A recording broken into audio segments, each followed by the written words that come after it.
Hey guys, welcome back to another video. As you saw from the title of the video, it is my 3-month anniversary of being on Accutane for the second time. I did a 1-month check-in, so if you haven't already seen that, click up here and check that out before you watch this 3-month update. This video is going to be a little bit more structured. I'm going to cover symptoms, remedies, my experience, what the future holds, so stay tuned for that. If you're considering Accutane or are Accutane, I just want this to be an educational video, so maybe you can relate to it or you can get more information as to whether it's the right decision for you. This is what 3 months on Accutane looks like. So if you want to get to this point, keep on watching. So without further ado, let's get started. Let's start with the basics. What is Accutane? If you have acne or have been around friends with acne, you might have heard them talk about it or say they're on it. So what actually is it? Accutane is just the generic term, but it's actually called isotretinoin. It's not a medication that you can just get over the counter. It's actually prescription based. Now, it's not just your typical acne treatment. It's a pretty big deal. I always like to tell people it happens from the inside rather than the outside. The way it works is by shrinking your oil glands, which in turn reduces inflammation and prevents you from future breakouts. But because it is so powerful and changes basically your inside, there's some serious side effects and a lot of procedures that need to be taken before you're on this medication. And if I haven't mentioned already, it's an oral pill, so that's how it happens internally. Now that you're more familiar with what Accutane is, let's move into my story. I didn't have any acne growing up whatsoever. Even during peak puberty in high school, I never really developed severe acne. It was always pimples here and there. Sure, maybe I didn't wash my face before bed, like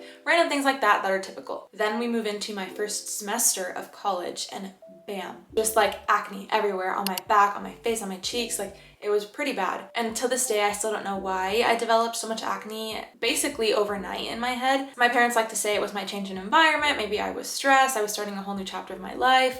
Who knows? Before you get on Accutane or isotretinoin, the doctors will typically try and put you on other things because this medication is so strong. They like to see if your acne will go away with less invasive medication. So I was first put on just some topical cream and an antibiotic, which is pretty common. After a couple months, that didn't work. This was all happening when I was a freshman in college. I was 18. I actually didn't really know much about Accutane, but I just wanted my acne gone. It was my first semester of college. I wanted to make friends. I wanted to feel pretty. So I went on Accutane, but after I had already been on an antibiotic and a topical cream, that didn't work. And again, it was on my back and my face. This is what isotretinoin looks like for me. There are other brands out there, but this is the one that I get prescribed to me. It comes in this box. I'm just covering my information right here, but it comes in different milligrams. So typically they'll start you off with a lesser dosage and then increase it as you're on this treatment.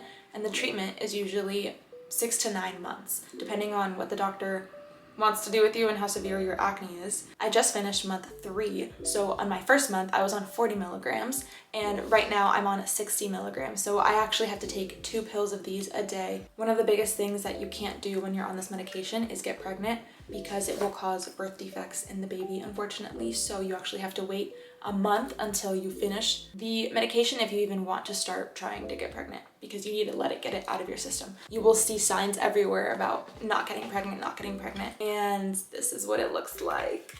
It comes in these little pills and I just pop them out like that. Again, don't get pregnant. So if you think about it, it's not that invasive. It's just a pill. It's not like I have to take a shot or go somewhere every day, but I obviously have some makeup right now and I'm all dolled up. But even with makeup on, you can tell that my skin is already so much smoother and clearer than it was when I started, or in that 1-month update again, or in all the pictures that I put. So even with makeup, I'm gonna insert some videos of me showing you my skin without makeup probably right now as you're looking at it. It's definitely still very red. There's definitely scarring, but there are no more active pimples. This is my skin with makeup. I don't wear a lot of foundation, so you can definitely see the scarring peeking through, but if you wore a heavier coverage foundation, you probably wouldn't see it. I do have one active pimple that is like scarring over right now, but for the most part, clear, like everything is super clear. Even if I go like this, like I feel confident enough to do that because I have no more active ugly pimples that are bumpy. It's pretty much smooth sailing, which I'm super excited and happy about. Let's move into the symptoms that I've experienced thus far being 3 months on Accutane now. The first month was a lot of dry scalp, and I think it was because my scalp was getting accustomed to not producing as many oils. So my scalp was the worst it's ever been, ever. And even my first time on Accutane, I did not remember my scalp being this terrible. I'll literally put a video right here. It was not fun, to say the least. But since experiencing that my first month, I went to my doctor, told them what was happening, and they prescribed me some special shampoo. And the shampoo they prescribed was, I'm not gonna say that name, but if you're dealing with the same thing, go check it out and see if you can get prescribed special shampoo. I don't actually know what this does, but even on the first time that I used it, it made my scalp not flaky whatsoever. I still use this sometimes, even though I'm not dealing with as much flakiness, but this helps keep my scalp moisturized. So month 1, very bad for dry scalp. Get help and now your scalp will be fine. The next symptom is the classic dry lips. This was super bad my first month. I don't know why. It would just always peel around the edges, or the sides would get really bad, and I would always have one like dry spot on this side of my mouth specifically, and I could never heal. But now month 3, I would say that symptom has alleviated. Also, I just learned how to deal with it. Always have Aqaphor. Doesn't even have to be Aqaphor, any sort of like lip balm handy. Put one in your desk, in your bag, in your car, in your backpack, in your bathroom, next to your bed. Put one everywhere. I went out one time with my family and I forgot a chapstick, and I literally made them go out of their way to go buy me a chapstick because it gets unbearable to the point where it's uncomfortable. But if you have a chapstick, then you're fine. Speaking on dryness, like I mentioned, Accutane and isotretinoin dries everything out from the inside, meaning that it affects the rest of your body. So I've noticed that my arms have gotten drier and I'll have to put moisturizer on them, which I've never really had to do in the past, or my legs. For that, I don't use a special moisturizer. I just use a generic over-the-counter moisturizer. Dry skin, dry lips, and a dry scalp are 3 of the most common ones that I've heard very often. Another one, maybe not common, is nosebleeds, and that is due to a drier, like nasal cavity nose. Because it gets drier up there and there's no moisture, and so in turn you just start bleeding from the dryness. I don't know how it works. The nosebleeds for me were something that were really bad my first time around. This one I haven't experienced as many, but I say as many because I experienced a lot. Now I still get them, but not as much. The symptoms that I mentioned have kind of alleviated, but this symptom that I'm about to explain is one that only has gotten worse since I started, and I don't know why. And it might be TMI, but basically, you know how you blow your nose, you get a tissue, you blow your nose, there's a lot of like mucus, whatever. I have 0 mucus all the time. Like, it is on top of the nosebleeds, right? I mentioned dry skin.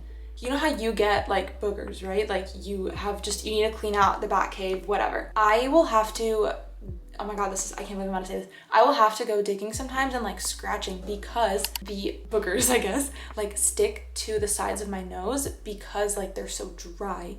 So then I have to like peel. Oh, I don't know. I'm just trying to be honest. I literally have to like it like hurts sometimes. Like I have to peel them like out basically. Like I basically took my nose. Sorry, it's true. That's just a symptom at month 3 that I'm experiencing more and more. But all these symptoms are super personal to each person that's on Accutane and on isotretinoin, so you could experience very different ones. I've heard of joint pain, I've heard of depression, I've heard of fatigue. The list could go on just like any other medication, but these are just my symptoms. So it's not as terrible as people make it out to seem. Some other remedies I want to talk about for side effects is keeping your skin routine minimal. So I only use 3 products for my skin versus when I was trying to figure out what the heck was happening. When I was having all this acne, I would use hydrochloric acid, this face wash, this toner, I was doing the most, and that actually can break down your skin barrier even more, which is bad when you have a lot of acne and you have sensitive skin. So if you're on acne and you're trying to use all these different products that the beauty industry is trying to sell you, try and strip it down and you might see better results. So the 3 products that I use that I found really good are the La Roche-Posay oil cleanser to remove makeup. Then I go in with the purifying foaming cleanser face wash, and then I use the triple repair moisturizer. Now this is amazing, but you don't have to use a lot because it is very thick. So I only put literally like a dollop. I'll spread it in my hands and spread it around my face and my neck because it is very heavy. I mentioned some of the symptoms which can seem scary, but let's move on to the pros. Number 1 thing you can probably tell from this video is my confidence. I just feel like my confidence has skyrocketed, and I've had multiple people tell me that they think it's attributed to me having clear skin. But this has only come about recently, which is why I'm including it in this 3-month update, because if you would have told me that month 1 where I still had some redness, I still had some active pimples, like I would have been like, no. I wanted to take more pictures, I wanted to do things out, like I'm genuinely just happier, and people are like, oh, like it's definitely your skin. Back then I didn't want to admit to myself that my skin had an impact on my confidence. I thought that I was my own confidence, that my personality, like I was just overall confident in my abilities, but I didn't know that my acne was generally like affecting my confidence. So confidence number 1 pro. I will sacrifice a lot to have confidence. The second pro that is on my absolute favorite and the one that I've been abusing the most is not having to wash my hair as much. The minimum you could do is literally a week. For curly hair, I already didn't wash my hair a lot, but now I kind of push it even farther, and I have gone 2 weeks.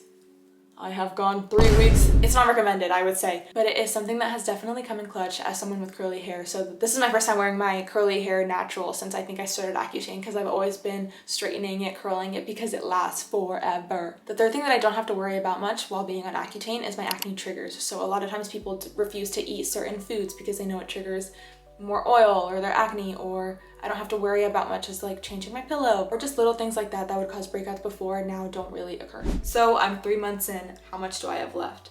I'm gonna be on Accutane 2 more months, so a total of 5 months, but the whole treatment is 6 because I still have to go in to visit the doctor after that 5th month, so it's kind of 6 months in my head. After those 6 months, I'm pretty sure I'm still going to have scarring, so I'm going to have to wait a year before I can touch my face to do any sort of like micro needling or micro blading, one of those treatments to get rid of scars, because my skin is probably going to be still too sensitive within that first year after Accutane. In terms of something like a skincare routine, I'm going to continue to do less because I've really realized that less is more, and the whole skincare industry is a literal scam. I'm not even kidding you. I tried everything under the sun when my acne came back at the end of summer 2024. These are some of the products that I tried because the internet told me that I needed to try it and it would get rid of my acne. I tried a retinol cream. I had a hydrating clearing jelly. I had a brightening toner that was supposed to fix my skin barrier. I had a brightening serum. I have face oil. I have scar cream, and then I was like, no, like the products aren't working, so I'm gonna go all natural. So then I brought turmeric and honey because I heard if you did a mask for your face, like that was gonna cure you. Like, I've been there, I've done the whole thing. So if you have bad acne and don't know what else to do, consider getting Accutane. Do your research, because I'm telling you, it is the only thing that has cleared my acne. And something that you might not have thought about is if you have some sort of health coverage or health insurance right now, it might be covered. So clear skin might be closer and more attainable than you think. Each box of Accutane for me is 20 bucks. The dermatologist though is expensive, and that's around $125 each time, and you have to go every month while you're on the medication, so you can see how that might add up. So that covers my 3-month Accutane update. I'm absolutely in love with the results. I'm more confident, my smooth is clear, it's smoother, my makeup applies better. I actually have been recording every single day I take the pill and putting it in shorts, so if you want to see week 1, week 2, week 3 and see the progression of my skin day by day, go check out the description and there will be links to those videos. If you're on the Accutane journey or are thinking about it, let me know in the comments, or if you have any other questions, I'm probably going to do another monthly update or another video about Accutane in general, because I think there needs to be more awareness about it. I was super weary to go on Accutane again for a second time because I knew how invasive it was the first time, but 3 months in and I'm super happy with my decision, and you could be too. If you've made it this far, just know I love you. Thank you for being here. You deserve everything. If you want to make sure to stay updated on my Accutane journey, make sure to subscribe, like the video, comment your questions, tell me if you're also on Accutane or if you have any other tips, tricks to navigate this entire journey. Let me know. Thanks for watching. Bye.